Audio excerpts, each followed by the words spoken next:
Hello everybody, how are you. Mukesh Bishnoi, Bishnoi edu helper के इस YouTube channel पर एक बार फिर से आप सबका स्वागत करता हूं।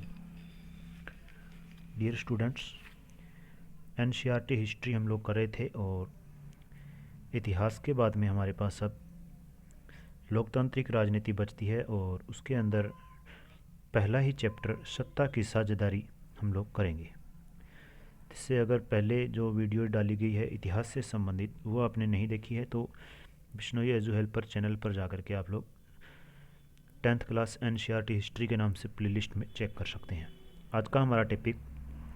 आज का टॉपिक सत्ता की साझेदारी से रहेगा। तो चलिए वीडियो स्टार्ट करते हैं। इसके अंदर जो भी इम्पोर्टेंट पॉइंट्स बनेंगे हम डिस्कस करेंगे। सबसे पहला ही है लोकतंत्र कार्यप्रणाली। तो लोकतंत्र की कार्यप्रणाली किसी एक अंग तक नहीं होती है। इसके अंदर विधायिका, कार्यपालिका और न्यायपालिका तीनों के बीच में शक्तियों का बंटवारा बिल्कुल बढ़िया तरीके से पूरी समझ के साथ होता है। सत्ता की साझेदारी का क्या अर्थ है? सत्ता की साझेदारी, तो सत्ता की साझेदारी का मतलब विभिन्न क्षेत्रों और विभिन्न समुदायों के लोगों के बीच शासकीय शक्तियों का बंटवारा। तो ये सत्ता की साझेदारी, शासकीय शक्तियों का बंटवारा, ये पॉइंट अपने को 2-3 जगह आगे मिलेगा। तो ध्यान रखेंगे, शासकीय शक्तियों का बंटवारा किसके अंदर रहेगा? सत्ता की साझेदारी के अंदर रहेगा। नेक्स्ट है बेल्जियम की जातीय बनावट क्या है? बेल्जियम में भी किस तरीके से सत्ता को बांटा गया है, उनके अंदर भी कुछ समय तक संघर्ष रहा था समुदायों के बीच में, इसीलिए ये टॉपिक अपने को यहाँ पर पढ़ना पड़ रहा है। तो क्या कहता है, बेल्जियम की कुल आबादी का 59% डच भाषी, 40% फ्रेंच भाषी और 1% जर्मन भाषी लोगों का है। तो इनकी समस्या क्या रहेगी? तो समस्या 40% भाग फ्रेंच भाषा बोलने वाले लोग अधिक समृद्ध थे और सत्ता पर इनका दबदबा था। इससे डच भाषा के जो लोग थे उनको नाराजगी रहेगी। बेल्जियम की समस्या का हल किस तरीके से निकला? तो हल इन्होंने क्या कहा, तो सहमति के आधार पर डच और फ्रेंच भाषी लोगों ने सत्ता में साझेदारी करके समस्या का हल निकाला, यानी कि सत्ता में इन्होंने साझेदारी की। श्रीलंका की जातीय बनावट क्या है? तो श्रीलंका में 74% सिंहली, 18% तमिल, 7% ईसाई है और सिंहली और इस तमिल लोगों के बीच में अक्सर जो है मनमुटाव चलता रहता है, इनके बीच में मतभेद होते रहते हैं। क्यों होते हैं? क्योंकि 74% जो सिंहली है, इन लोगों को सरकार जो है प्राथमिकता देती है तमिल लोगों की बजाय। देखते हैं क्या है आगे पॉइंट। तो बहुसंख्यकवाद कहता है, तो बहुसंख्यकवाद क्या होता है? देश में अधिक संख्या वाले समुदाय द्वारा अपनी मनमर्जी से शासन चलाना बहुसंख्यकवाद कहलाता है। तमिल समस्या, तो ये श्रीलंका के अंदर जो तमिल समुदाय है, इस तमिल समुदाय की समस्या, तो बहुसंख्यक सिंहली समुदाय की सरकार पक्षधर है और कुल आबादी का 18% तमिल स्वयं को सांस्कृतिक और राजनीतिक अधिकारों से वंचित मानते हैं। इसके बाद इंपॉर्टेंट पॉइंट 2 आते हैं, युक्तिपरक तर्क और नैतिक तर्क। युक्तिपरक तर्क के अंदर लाभ और हानि की परख करके विचार किया जाता है और नैतिक तर्क के अंदर महत्व जिसके ऊपर होता है उसके ऊपर विचार किया जाता है कि अंतर्भूत महत्व की, कोई भी अगर विचार करते हैं तो उसका महत्व कितना रहेगा, इस बात के ऊपर ध्यान दिया जाता है कि युक्तिपरक में लाभ हानि उसकी देखी जाती है। लेबनान की क्या समस्या रहेगी? यहाँ भी समस्या है। तो लेबनान के 4 प्रमुख धार्मिक समुदाय रहेंगे और इनके बीच में भी भाषा के आधार पर या धर्म के आधार पर मतभेद था और उन्होंने अपना हल किस तरीके से निकाला? तो कैथोलिक समुदाय को राष्ट्रपति का पद दिया गया, ऑर्थोडॉक्स को उप प्रधानमंत्री का पद दिया गया, सुन्नी मुसलमान को प्रधानमंत्री और शिया मुसलमान को संसद के अध्यक्ष का पद दिया गया और इस तरीके से सत्ता में भागीदारी करके इन्होंने अपनी समस्या का हल निकाल लिया। तो ध्यान रखेंगे, अपने को पॉइंट पूछ सकता है। तो राष्ट्रपति का पद कैथोलिक ईसाई के पास, ऑर्थोडॉक्स के पास प्रधानमंत्री, उप प्रधानमंत्री और सुन्नी मुसलमान प्रधानमंत्री और शिया मुसलमान संसद का अध्यक्ष रहेगा। खलील की क्या उलझन है? अब इसके अंदर खलील को क्या प्रॉब्लम है? तो खलील चाहता है कि सत्ता का बंटवारा धार्मिक आधार पर ना होकर चुनाव के द्वारा हो, यह खलील चाहता है। इसके बाद सत्ता की साझेदारी के रूप, तो सत्ता की साझेदारी जो है शासन के अंगों के बीच में हो सकती है, स्तर के आधार पर हो सकती है, सामुदायिक स्तर पर साझेदारी हो सकती है, राजनीतिक और दबाव समूहों के आधार पर भी साझेदारी सत्ता के अंदर हो सकती है। संघीय सरकार क्या होती है? तो संघीय सरकार ऐसी शासन व्यवस्था जहां केंद्र और राज्यों के स्तर पर अलग अलग सरकारें पाई जाती है। तो वो संघीय सरकार होगी। नेक्स्ट देखते हैं क्या कहता है। अभ्यास के प्रश्नों के अंदर एमसीक्यूज तो हैं और एमसीक्यूज के हिसाब से देखेंगे क्या पॉइंट है। सत्ता के बंटवारे के पक्ष और विपक्ष के अंदर कई तरह के तर्क दिए जाते हैं। जो तर्क सत्ता के बंटवारे के पक्ष में है उनकी पहचान करें। तो सत्ता के बंटवारे के पक्ष के अंदर तर्क क्या है, तो सत्ता के बंटवारे से टकराव कम होता है समुदायों के बीच, सबसे बेस्ट पॉइंट ये है। पक्षपात का अंदेशा कम हो जाता है क्योंकि सभी समुदायों को सत्ता के अंदर हिस्सेदारी मिलेगी तो कोई पक्षपात का आरोप नहीं लगाता है। और दूसरा, विविधताएं अपने अंदर समेट लेती है और सत्ता के अंदर लोगों की भागीदारी बढ़ती है। तो ये 4 पॉइंट जो है इसके अंदर सत्ता के बंटवारे के पक्ष में रहेंगे। ठीक है, बाकी के पक्ष के विरोध में है। तो ये आंसर दिया गया है, आप लोग मैच कर सकते हैं इनसे। नेक्स्ट पॉइंट है सही गठन करना है, तो इसके अंदर हम लोग करेंगे। चलिए देखते हैं क्या कहता है। सत्ता के बंटवारे के स्वरूप और शासन के स्वरूप का मेल करवाएं और दिए गए कोड से सही जवाब करें। सत्ता का बंटवारा, पहला ही पॉइंट है हमारे पास, सरकार के विभिन्न अंगों के बीच सत्ता का बंटवारा। तो सत्ता का बंटवारा जो होगा वो अपने पास 6 पॉइंट अधिकारों का वितरण होगा। अधिकारों का वितरण, सत्ता का बंटवारा, अधिकारों का सरकार के विभिन्न क्षेत्रों के ऊपर बंटवारा होगा, वितरण होगा। विभिन्न स्तर की सरकारों के बीच अधिकारों का बंटवारा, ये सत्ता का बंटवारा था। और ये सत्ता विभिन्न स्तर की सरकारों के बीच अधिकारों का बंटवारा होगा, सरकार के क्षेत्रों के बीच अधिकार का बंटवारा। तो ये किसके अंदर होगा, ये हमारे पास होगा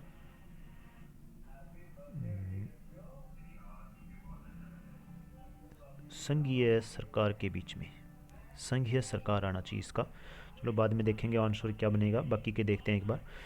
इसके बाद कहता है विभिन्न सामाजिक समूहों के बीच सत्ता की साझेदारी। सामाजिक समूहों के बीच है तो सामुदायिक होगा इसका राइट आंसर।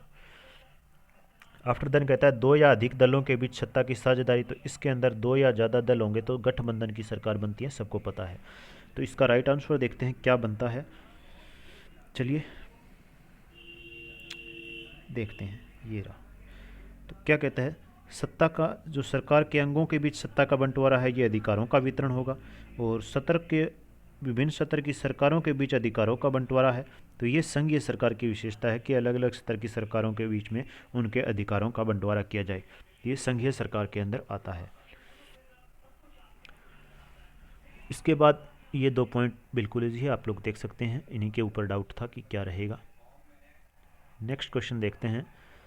सत्ता की साझेदारी के निम्नलिखित 2 बयानों पर गौर करें और दिए गए कोड के आधार पर जवाब दें। तो क्या पूछेगा ये बात करेंगे, पहले पॉइंट पढ़ते हैं। सत्ता की साझेदारी लोकतंत्र के लिए लाभकारी है। तो लोकतंत्र के अंदर अगर सत्ता की साझेदारी है तो बिल्कुल बढ़िया पॉइंट है, क्योंकि अगर साझेदारी नहीं होगी तो टकराव का अंदेशा समुदायों के अंदर होगा और राजनीतिक जो स्थिरता नहीं रहेगी, देश भी स्थिर नहीं रहेगा, बहुत से प्रदर्शन होंगे। तो ये सारे पॉइंट इसके अंदर होंगे अगर सत्ता की साझेदारी नहीं है तो ये क्या कहता है कि लोकतंत्र के लिए लाभकर है, बिल्कुल सही पॉइंट। इससे सामाजिक समूहों में टकराव का अंदेशा घटता है, क्योंकि सामाजिक समूहों को भी बराबर की हिस्सेदारी मिलती है कि सरकार के अंदर वो काम करे। तो ये भी पॉइंट सही है, टकराव कम होता है। तो आगे पूछता क्या है ये बात करते हैं। तो ये पूछ रहा है इन बयानों में कौन सा कथन सही है और कौन सा गलत है। तो दोनों ही कथन इसके अंदर सही रहेंगे। ठीक है, नेक्स्ट 1 लाइनर क्वेश्चंस आते हैं। इनके अंदर जो इंपॉर्टेंट होंगे वो हम करेंगे, बाकी के हम पहले कर चुके हैं अध्याय के संक्षिप्त परिचय में, तो उनके अंदर ज़्यादा एम्फेसाइज नहीं करेंगे। तो क्या कहता है, सरकार के 3 अंग कार्यपालिका, विधायिका और न्यायपालिका होती है। सरकार के 3 अंगों में शक्तियों का विभाजन किस सिद्धांत के अंतर्गत किया गया है। तो ये भी पॉइंट हमने पहले भी डिस्कस किया और अध्याय के संक्षिप्त परिचय में भी। तो शक्तियों का विभाजन जो है सत्ता के बंटवारे के सिद्धांत के अंतर्गत होता है। शक्तियों का विभाजन, सत्ता का बंटवारा, याद रखेंगे। बेल्जियम की राजधानी ब्रुसेल्स रहेगी। बेल्जियम के अंदर ये क्वेश्चन हम कर चुके हैं, किस किस भाषा के लोग रहते हैं। श्रीलंका के अंदर भी हम कर चुके हैं, किस किस भाषा से संबंधित लोग रहेंगे। और श्रीलंका स्वतंत्र राष्ट्र कब बना, तो भारत के जस्ट 1 साल बाद 1948 के अंदर इसके अंदर लिखेंगे हम। नेक्स्ट है, श्रीलंका ने सिंहली भाषा को कब राजभाषा घोषित किया।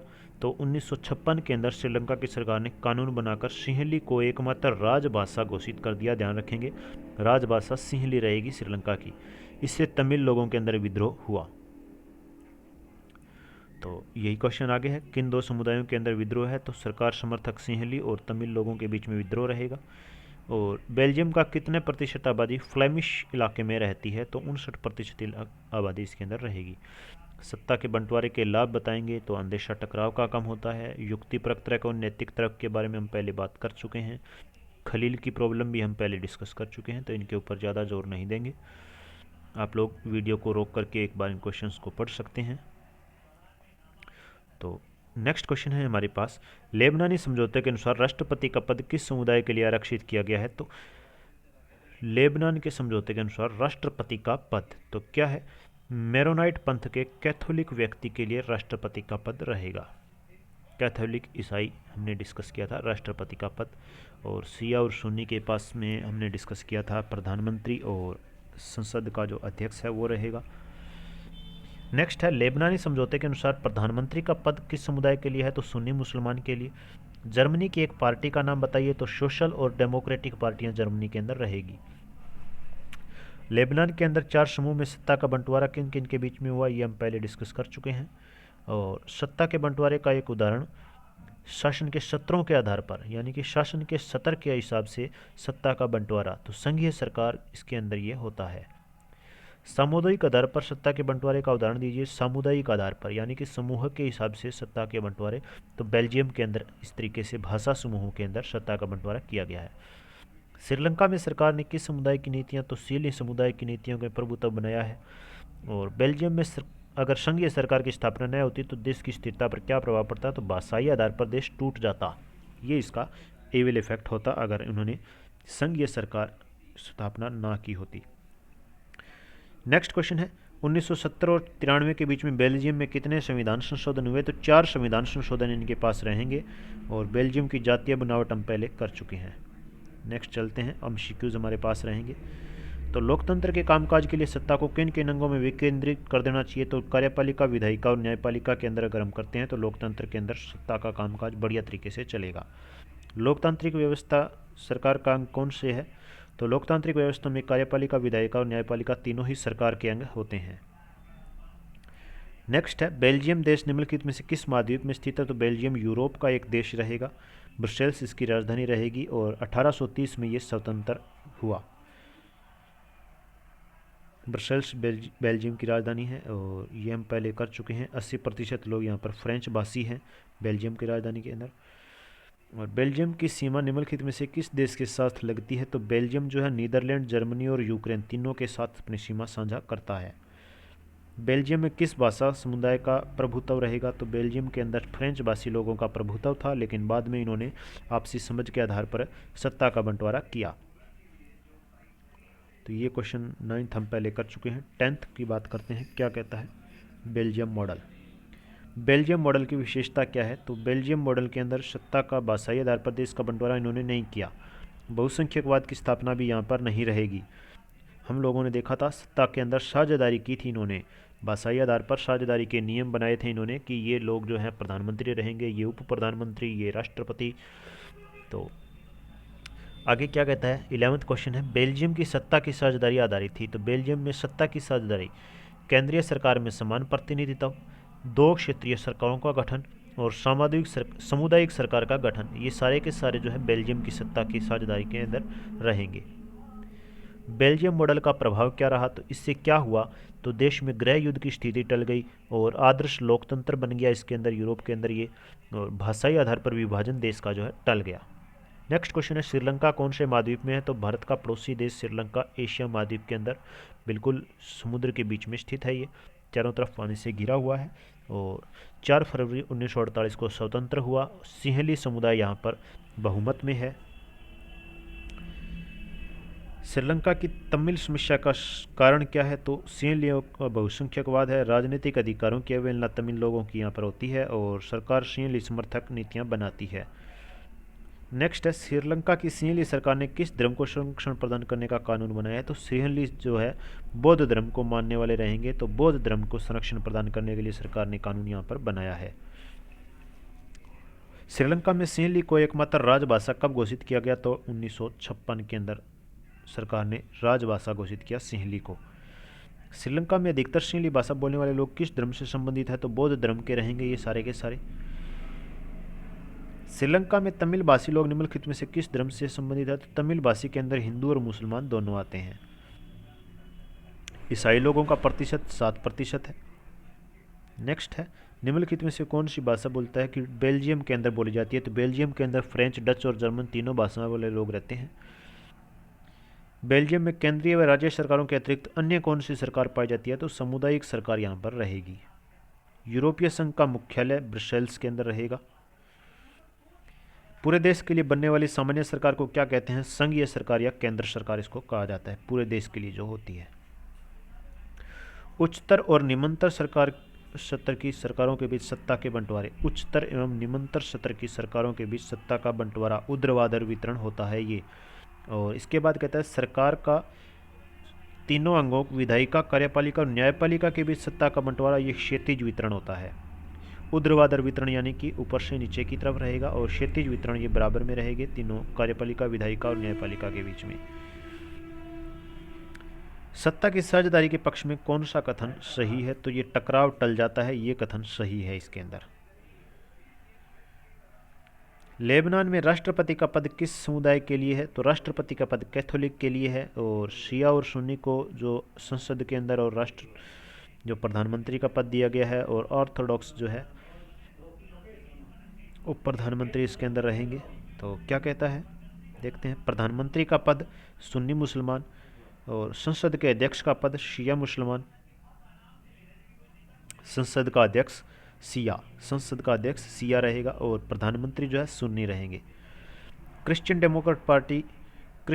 डेमोक्रेटिक पार्टी का संबंध जर्मनी से रहेगा। बेरूत लेबनान की राजधानी है। अभी लास्ट टाइम ये चर्चा में रहा था, क्योंकि यहाँ पर जो है विस्फोट हुआ था एक बहुत खतरनाक। अमोनिया के भंडार के अंदर विस्फोट हो गया था। आप लोगों ने करंट में ये न्यूज़ देखी होगी, बहुत ज़्यादा धमाका हुआ था, और आतंकवादी हमले की साजिश तक इसको करार दिया गया था लेबनान की राजधानी बेरूत के अंदर।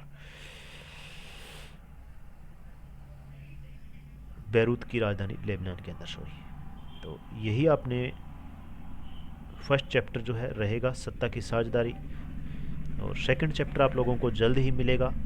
इसके लिए आप लोगों का ज़रूरी है Bishnoi edu helper YouTube channel join करना, और इसके साथ साथ हम लोग इंडियन हिस्ट्री जो प्रीवियस ईयर्स के अंदर आए हुए कॉम्पिटिटिव एग्ज़ाम के अंदर आए हुए क्वेश्चंस है वो कर रहे हैं। आप लोग वो भी प्लेलिस्ट में जाकर के चेक कर सकते हैं। जो भी प्रीवियस ईयर्स के अंदर आए हुए क्वेश्चन है बिल्कुल सीरियल वाइज हम लोग कर रहे हैं। साथ साथ हरियाणा जेके भी हमारी चल रही है, और NCERT 7th क्लास से लेकर के 12th क्लास तक की आप लोगों को करवाई जाएगी। साथ में पॉलिटी की क्लासेस भी अभी चल रही है रिसेंट में, तो वो भी आप लोग चेक कर सकते हैं।